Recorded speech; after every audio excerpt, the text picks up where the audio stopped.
What's up? Hi, thank you so much for having me. I literally could not be more excited. No, absolutely, absolutely. I'm actually in my office. I haven't done one of these in a long time, and your story actually prompted me to getting back into it. Woohoo! Definitely. So I guess, tell us, like, start us out with, I even got no cards, or I don't write no cards for anybody. Mr. Olympia. I don't do no cards for Mr. Olympia. What's up? Austrian Powers, my man. What's up? So tell us a little bit about how you got started, because I know that you said that you come from a dance background, but take us all the way, but not that you're that old or anything, but take us all the way back. So I have been on the stage pretty much since I came out of the womb. I was born to be a competitor, is kind of what I tell everyone. I was raised in the South, and in the South, pageants and dance are a way of life, and so I got into that.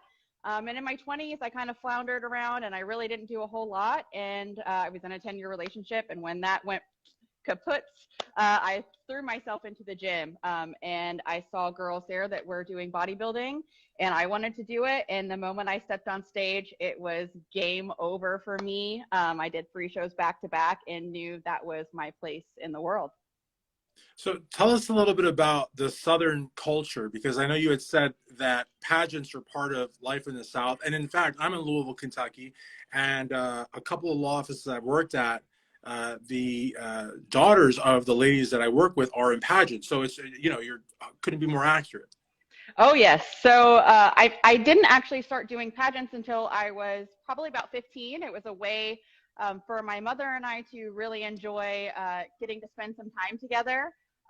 But yeah, I mean, every girl that I knew did pageants. And so naturally, when you're that age, you want to play dress up, you want to, wear the fancy gowns and do fun things with makeup. And it was something that I really loved. And it just happened to be something that I was naturally thankfully very good at, and I had a blast doing it. I would do it all over again, and I honestly wish that I would have started sooner, so that I could have done more of them. And it sounds like that's where you initially got your first taste for competition, being on stage and it all, right? Oh yeah, I did dance and started doing that first. I did circuits with the ESPN dance competitions, and then fell into a lot of the state pageants, and I think the last pageant I did was like Miss North Carolina Teen USA. I bombed it, but it was still a great experience, and it taught me a lot about myself. It taught me a lot about competition, and it taught me how to win and how to lose gracefully, because you're not going to win at everything in life. And I lost just as many as I won. So I think everything that I did, every pageant that I did, every dance competition that I did taught me a lesson in some way. And I use that still now when I'm competing in bodybuilding as well, because it's essentially the same thing. You're just wearing kind of a different suit, and you're just preparing in a different way. So. No, for sure. And, I think that a lot of people don't know how to lose gracefully, have never taken a bad placing in their lives. And when it happens, they don't know how to process it. Yeah, it was definitely hard the first time, but I've come in, at least in bodybuilding, I've come in second place 6 times in a row, and that will definitely motivate you to work harder and harder every single time. I think that the person that comes in first place, great, yes, but you almost don't get that same drive for the next one. So I think I don't look at it as losing. I look at it as gaining a lesson and gaining experience, and something to take with me to the next one. You're always going to have something to work on. Because if you're perfect, then what's the point of doing it? Then if you're perfect, there's nothing else to work for. And that's a great mindset to have, and certainly, I mean, I think losing, I don't even want to say what I was about to say, but losing is not showing up at all. But then again, you never know, like, why people don't show up. But I mean, I think the fact that you get on stage, as long as you're competitive, you feel like you did everything you could, it really is a battle of being the best you possible. But these subjective sports, physique-based sports, it's not really you against the other lady. It's you against you. 100%. Yes. Yes. And you have to, like, for me, I know that I have to get off of social media the closer that I get to a show, because I will start to get in my head about other people. And the journey is really about myself and about improving upon myself. And it doesn't matter what anyone else is doing, because they don't matter for the next show and the next show and the next show. It's you every single time. So. Right. And plus, I mean, it's unlikely for you to, unless you're competing like in the same like neck of the woods. What's up, Becky? It's unlike, my hand is humongous. Good Lord. But I'm like Donald Trump or something. But the thing is like it's unlikely that you'll compete against the same people, or you know, Hmm. and the same, in front of the same judges. So I mean, you know, while you compete, you might as well enjoy it. And it's really Yes. not about the next person; it's about you, really. Um, so you had told me that part of why you started competing was you liked the suits, right? It reminded you a little bit of your dance background. You liked the way that the competitors looked, right? Yeah, I mean, and that's something that I heard from every girl after me too, was we all kind of get into it because we love the sparkly suits and we love the glam, and you don't really realize how much work goes into it. Mm-hmm. So it was definitely a little bit of a shock when I realized it wasn't just about, putting on the red sparkles and the glitter makeup and doing your hair and walking pretty. You got to walk the walk and talk the talk. It's a lot, but I am so blessed to be able to do it, and especially now. So, So tell us, how did you go from like training in the gym to competing? Like what division did you pick? I mean, did somebody turn you on to it, or did you find it on your own? so I had a friend in my late 20s that was doing bodybuilding, and I always kind of was a little like, oh, I don't know if I really want to be like that muscular. It really wasn't something that I was into. And then whenever I fell into the gym and started working out, like I said, there was a competition team at the gym that I went to, and I thought those girls were just incredible. There was a coach there that I just really connected with. Even before he was my trainer, I really just, I got his vibe. I kind of got like his mission, and he told me, he's like, I think you could be really good at this. And so it kind of started working the gears in my head, and I said, you know what, I can do this. And I started watching Instagram videos of girls that did it. And then before I even started competing, I got my personal training license so that I could kind of know what I was doing with my body. And that really, really helped me as well. And I started prepping, I think, 6 months before my first show. And once I did it, it was lights out. There was nothing else I ever wanted to do. So yeah, it was kind of crazy how it all kind of fell into place. Definitely a very nice comment from Fit45. Honored to have met competing, Bree. You're the best. That's really cool. And again, I mean, you know, you meet really cool people along the way, and Yes. some of them end up being real friends. Yes. Oh my gosh. I have met so many incredible people. Everybody in my circle currently I have met through bodybuilding. And I never thought that would have been possible. I was kind of, I've never been shy by any means, but I've always kind of been a keep to myself kind of a person. And bodybuilding definitely was something that opened me up to friendships with women, especially. You would think that in this sport there would be a lot of cattiness, but everyone supports everyone. And that is something you don't find in a lot of things. And I am so eternally grateful for every single friendship and connection that I've made. I mean, I've kind of dipped my toes into every little cookie jar of the bodybuilding world, whether it be tanning, competing, training, whatever it is. And I've gotten to meet people from all over the country that I, never would have met otherwise. And I have friends, in every place, every corner of the globe, which is, it's so cool. So. So which division did you pick? Because we didn't. So I am bikini. I will always be a bikini girl. I bleed bikini. So I definitely run a little more on the leaner, harder side of bikini, but I enjoy that. I really like the X frame. I really like the physique. It is very attainable for me, and I am a slow muscle grower, so that is kind of right where I fit in, and I love it. That's awesome. It's to me, I don't know if Becky's still in here. Becky's beautiful. She's very muscular. I believe she's between women's physique and bodybuilding. She's Hmm. absolutely gorgeous. But like, I think she has a propensity to grow muscle. Not to say it's not hard for her, because it's hard to gain muscle for anyone. But there's certain folks that I think fit the WPD women's bodybuilding mold better. Others, like Hmm. your bikini mold, better. But even within bikini, though, you're on the leaner side. So there's a lot of different directions you can go within a single division. So I think Yes. that that's really cool about the physique-based sport. So you actually told me that you competed in 3 straight seasons, right?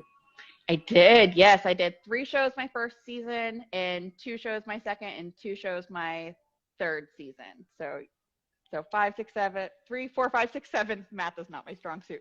7 shows total. This will be my eighth. So and then technically it's my fifth season because I took the fourth off. So Gotcha. And then when you did the 3 seasons, from what I gather, it culminated with the 2020 USA's, right? it did, yes. So that was my first and only national show so far, and it was the best experience I could have ever had. Even though I didn't even get a call out, but I was so grateful to be there. And I mean, the promoters were great, the girls were nice. I had such a fun time. That was the year it was in Arizona, and it was kind of different than all the other USA's past. So it was definitely I mean, one for the books. And I think also, though, and again, your mindset is fantastic. I love your mindset. I think a lot of people are going to watch this offline. Again, most people are in their cars coming back from work at this time. But, I think a lot of people are going to really enjoy your mindset because it's very positive. And again, I feel that, if it's your first time on a national stage, I don't think that it's expected for you to win. I mean, I know the fairy tale is, you win your first you win your first show. It's a national qualifier.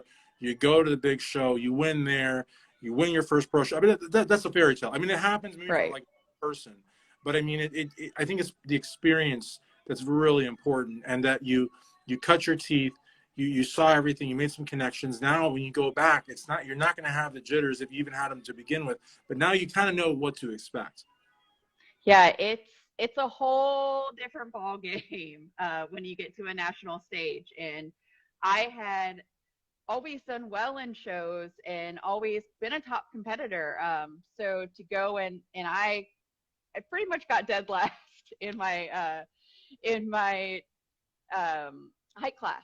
So it was definitely a shock, but like I said, it makes you work harder. It makes you want to be the top of the top, because those girls and men that compete at that show too, they're the best of the best. There is no playing around. And now the next time I go, I'll know that that's what I have to expect, and I'll know just a couple different things that I have to do. And I took notes at that show of things that I saw, things that I liked, things that I didn't like, things I wanted to do differently, and it was definitely a great learning experience for me, and I can't wait to go back. Now, because of your frame, because of your look, you are on the leaner side. It makes me feel like you're really tall. What is your height? I am actually the shortest of all of my family. I am 5'5", and I have to use a step stool to get everything. So I like to say that I stand tall, hold my head high, and hopefully that makes me a few inches taller. Like, what does 5'5" put you at? Is that usually like B or C? Like D or E usually is kind of what I am, and it's usually the largest class because it's the like most average height for a female as well. Gotcha. So one of the things that you told me about the 3 consecutive seasons and the USA is that it sort of prepared you. And I'm really not trying to like be melodramatic, but this is a very serious part of your life. You said that it prepared you for the battle of your life, which is, your battle with kidney disease. And again, um, that is a very, very, very, very serious hurdle to overcome. So what all happened? So when I did USA's, I expected like any other prep for my body to bounce back, and that did not happen. I stayed fatigued, I stayed very tired, but I was in very much denial that anything was wrong. There were days where I could literally see my heart beating out of my chest, and I still was like, oh no, nothing's wrong. And it wasn't until I started to lose vision in one eye, and then I lost vision in the other eye. And then, so I made an appointment with the optometrist's office, and my poor mother probably about had a panic attack, and she actually called and got me an earlier appointment into the doctors. And when I showed up, the optometrist said, there is not a problem with your eyes. There is a problem with your retinas bleeding because your blood pressure is so high and you have to go to the ER right now. And still was in denial when I showed up to the ER. And I actually had dinner plans that night with a friend who was the person that took me. And I said, I think you're going to need to move our dinner plans back an hour. And he said, Bree, I don't think you understand. You're not leaving the hospital tonight. And I did not leave the hospital for 2 weeks. And that same night, I had a blood transfusion because my hemoglobin was super low, and I was actual hours from death, according to what the nurses said. And the next day, I had a doctor come in, and he had asked me how long I had been in kidney failure for. And I looked at him as if he had 5 heads, because I had no idea. I was like, what are you talking about? I'm not in kidney failure. I am a natural athlete. There is no way this is possible. And he said, well, we're going to have to take you for a biopsy tomorrow. And in my mind, the only thing that I had ever heard biopsy for was for cancer. And then I Right. really started freaking out. And I was like, what the heck? And I made an admission to share everything on my story, from the moment I went in to the moment I went out. So a lot of people kind of know everything from the beginning to the end, and it was really scary. It was crazy, and I had the biopsy, and there was some hope before the biopsy that I possibly would be in like stage 3 or 4, but they found out that I was in complete full end stage, and they put in an emergency catheter in my chest at that point, and I started doing dialysis immediately to clean all of my blood. And the doctor said, you are going to require a kidney transplant at the age of 33. And there I stayed for the following 2 weeks until I was cleared to go home. And I was put on home dialysis, and I do that through a tube in my abdomen now. And I'm still kind of waiting on that transplant, but luckily now everything is kind of mellowed out. I mean, I'm not it's on my deathbed anymore. So It's that's good, but it's a crazy experience for sure. and no pre-existing kidney issues, no, like nothing to give you any indication. You go in there thinking there's something wrong with your eye, you know, and your friend says you're not leaving, and sure enough, you're not leaving. Yeah, so when I was 24, I did have this weird like rash on my body. I wouldn't even call it a rash. It was like my hair follicles were raised, and they told me that I had something called Henoch-Schlossling purpura, which is common in German adolescent men, which I am not a adolescent boy. I am German, but that's about the only thing. But they gave me a steroid shot and sent me on my way. Come to find out, they didn't know back then that is a precursor to kidney disease. So in talking with my doctor, I have probably had this for going on 10 years. But I was never required to do blood work. I never took it upon myself to do blood work, because like I said, I was otherwise healthy in my opinion. So I never thought to. And hindsight is 2020. I wish that I would have, but it was inevitable. This was going to happen. I have an autoimmune disease, which is why it happened. So there was nothing I could have done to really prevent it from happening. I could have prolonged it, but just kind of is what it is, you know? I don't want to get any hate mail because I'm not trying to make you cry. But like you said, there's nothing you could have done to prevent it. But when we spoke off the record, you said that for about a period of about 7 weeks, you were actually beating yourself up because you thought that maybe you could have done something to prevent this from happening. Yes. You know, so what is, I mean, how do you get yourself out of that? Because like I feel like no matter what a doctor or family or a counselor, I feel like whatever they say, when you're in that position with facing those odds, you've got to get yourself out of that. Nobody else is going to get you out of it. It was really hard. I was really, like I said, I was really afraid that it was something that I did. Did I eat too much protein? Did I work out too hard? I thought I did all the right things by being healthy and regimented with my diet and things like that. For a while, I was like, oh my God, I really drank a lot when I was in my early 20s. Was that part of it? Was it something? And then you just kind of have a come to Jesus moment, I guess is the way. And you just realize that things are going to happen. And I told myself, nobody gets out of life without something happening, like some catastrophic event. Everybody goes through it. This happens to be mine. And that was how I coped with it. I have an incredible support system, especially within my mother and my best friends. They really, really told me time and time again when I would have those hard days, this is not your fault. You did nothing to deserve this. Everything happens for a reason. And Um, oh, so sorry. um, so my mom really was great about telling me, we're going to use this as a greater good. There is a reason that this happened to you, and it is for some bigger purpose. And I told myself that over and over and over again until I started to believe it. And it really is true. I really do think that I was put on this earth to do something good. And this is possibly my way of doing that, spreading my story and sharing that, all things are possible no matter what, if you just keep the faith.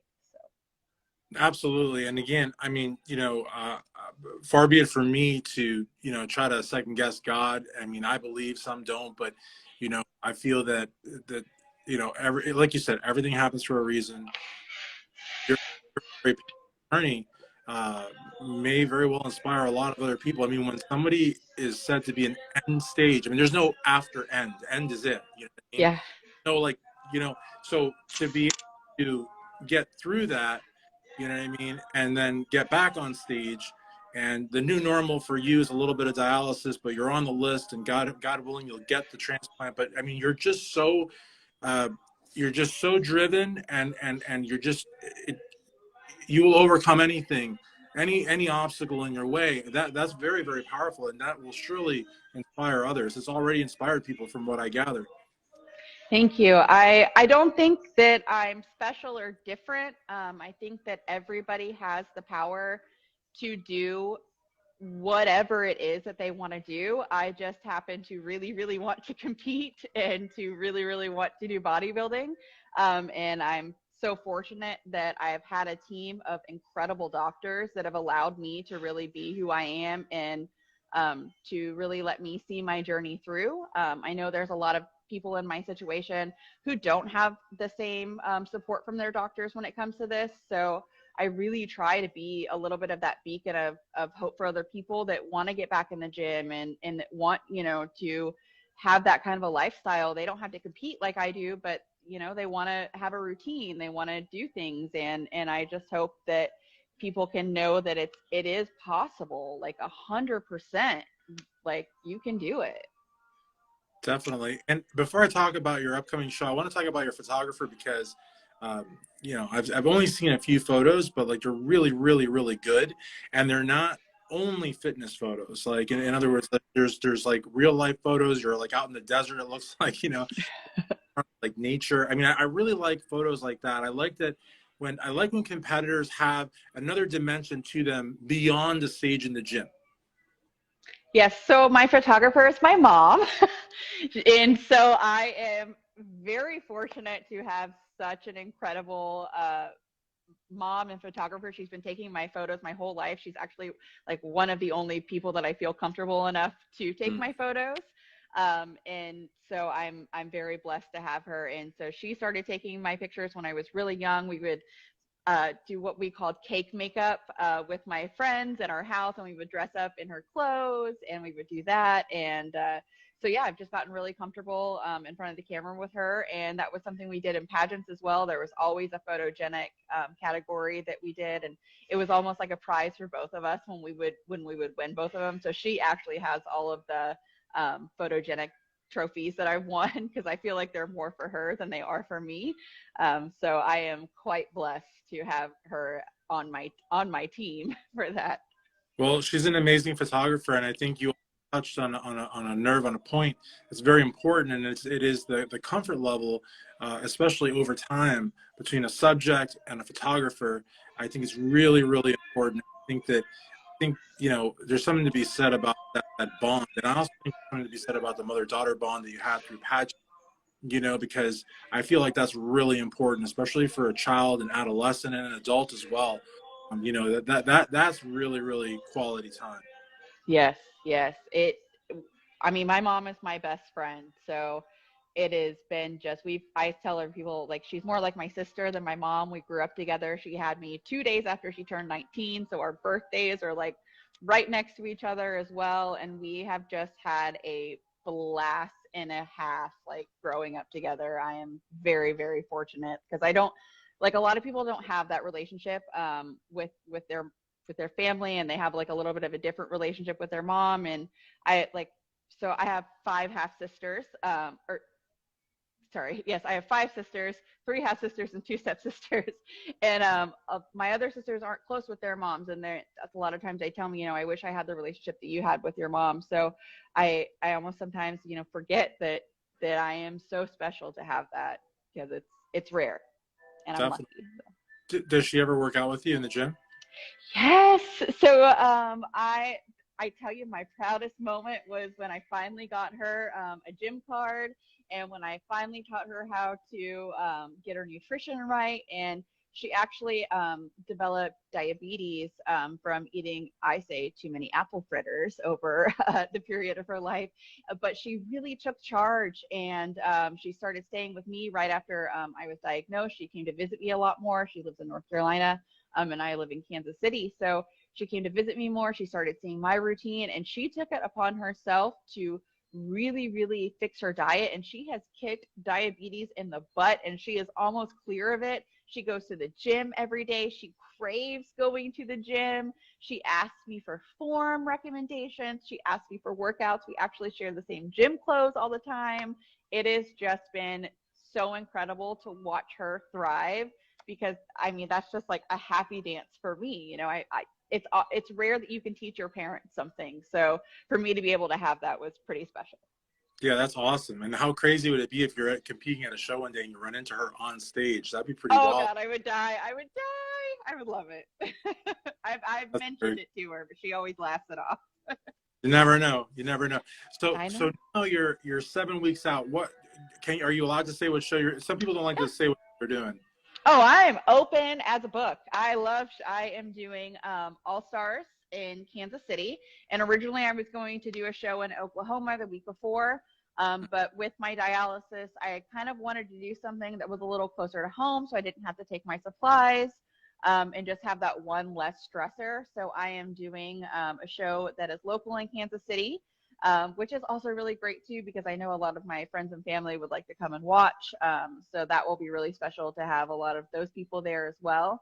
And it's creeping up for sure. For sure, it's getting close. I can't believe it. So I've That's been in prep for a while. Well, that's awesome. And I'll make sure this interview will be on the article that's already out. I'm going to embed it. I just got to work on it tonight. And so then, whoever missed it can watch it, and they'll be able to search you online. That page will be forever. But I really think that this is really, really powerful. I think that honestly, again, I really feel like, you have a purpose. Everybody has a purpose, but I think your kidney disease gave you a greater purpose. And I know that, once you get the transplant, everything will go back to normal. But I feel that you will always have a connection to that community, and I think that's important, because I think a lot of people will see, your journey, and hopefully get them out of that sort of angst that you were in for those 7 weeks. Oh yeah, it was tough. The first few months of going back into the gym were really hard, because I had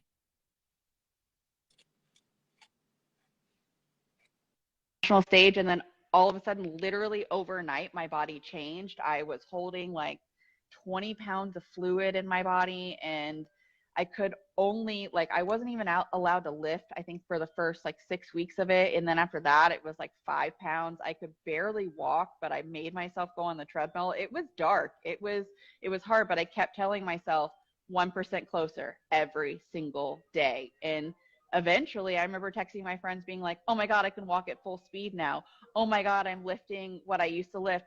Oh my God, I'm lifting more than I lifted. And then all of a sudden it was like, I'm going to compete. Let's do this. So it was an incredible ride. And I'm very, very grateful to be here sitting 7 weeks out. It's almost surreal. What? How did that happen? How did I get here? That's cool. You So. got yourself there, and you got yourself there one step at a time. Like you said, even if it was 1%, I mean, you just got yourself there, and you saw the light at the end of the tunnel. However faint it may have been, however distant it may have been, you just kept getting closer and closer. And that, I mean, again, I can't tell you how inspiring that is. That is worthy of you doing a podcast, an ebook. I'm just shouting it to the mountaintops. But really, I think it's really, really powerful. It's in the brains. I have oh man, so I'm a Virgo, so I'm quite a perfectionist, and I have a lot of ideas, but sometimes I stick myself like I don't want to do it because it's not quite perfect, but I definitely want to do something, which is kind of why I've shared everything. So then I have all these things to backlog with and to kind of pull from, and eventually I will end up putting it all out there. I just don't quite know what form it'll Yeah, be just in, but on one, you know, and just and make sure that you put a finish line to it. Like, because like somebody said, this is not me, but somebody on YouTube said, you know, a goal without a finish line is a dream or something like that. You want to yeah. make actually. And my problem is like I'll start an ebook, I'll start a podcast, and I never finish them. And the thing is, you got, like you said, you got to find your format and just do it, and get your mom to like remind you, because like if you lose any kind of motivation, a mother's guilt will definitely get you. I do everything to make her proud. So yes, you're spot on there. That's awesome. Well, listen, Bree, I really appreciate you taking the time.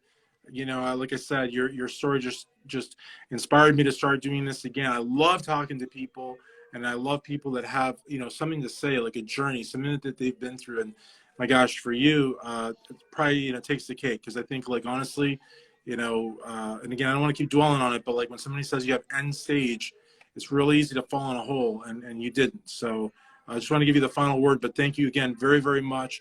Anything you'd like to say? Like I said, most people are going to watch this on replay, whether on YouTube or Facebook or Twitter, wherever. It's going to be everywhere. But I'll just give you the final word. But again, thank you so very much for taking the time.